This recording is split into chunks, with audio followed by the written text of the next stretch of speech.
শিক্ষাৰ বৃত্তিমূলক লক্ষ্য কি? সমাজত এই লক্ষ্য কিয় অগ্ৰাধিকাৰ দিয়া হয়? এনচাৰটো হৈছে শিক্ষাৰ যি লক্ষ্যই ব্যক্তিক জীৱন ধাৰণৰ বাবে উপাৰ্জনক্ষম কৰি তোলাৰ ওপৰত গুৰুত্ব দিয়ে তাকে শিক্ষাৰ বৃত্তিমূলক লক্ষ্য বোলে।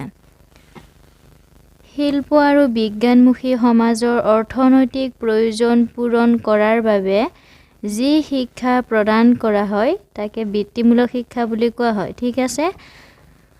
মানসিক, দৈহিক আৰু সামাজিক গুণৰাশিৰ উৎকৰ্ষ সাধনৰ লগতে ব্যক্তিক জীৱন নিৰ্বাহৰ বাবে উপযুক্ত শিক্ষা প্ৰদান কৰাটো শিক্ষাৰ এক মূল লক্ষ্য।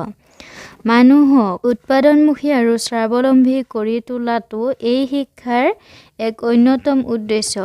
এনেধৰণৰ শিক্ষাৰ যোগেদি উপযুক্ত আৰু দায়িত্বশীল নাগৰিক গঢ় দি তুলিব পৰা যায়। তাৰপিছত ব্যক্তিমূলক শিক্ষাই এজন ব্যক্তিক সামাজিক যোগ্যতা অৰ্জন কৰিবলৈ সমৰ্থবান কৰায় আৰু সামাজিক যোগ্যতা থকা স্বাৱলম্বী ব্যক্তিয়ে কেতিয়াও আনৰ ওপৰত নিৰ্ভৰ কৰি চলিব লগা নহয়।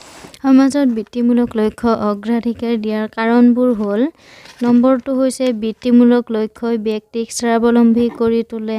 ২ নম্বৰটো হৈছে নিম্নমানৰ বুদ্ধিৰ শিশুৰ বাবে ই বিশেষভাৱে উপযোগী। ৩ নম্বৰটো হৈছে দেশৰ উন্নতিৰ বাবে মানৱ সম্পদ ব্যৱহাৰ হোৱাৰ ক্ষেত্ৰতো ই সহায় কৰে। ৪ নম্বৰটো হৈছে বৃত্তিমূলক লক্ষ্যৰ সৎ আৰু উপযুক্ত নাগৰিক গঠনত সহায় কৰে। ৫ নম্বৰটো হৈছে এই লক্ষ্যই অৰ্থনৈতিক আৰু সামাজিক সমস্যাসমূহ সমাধান কৰাতো সহায় কৰে।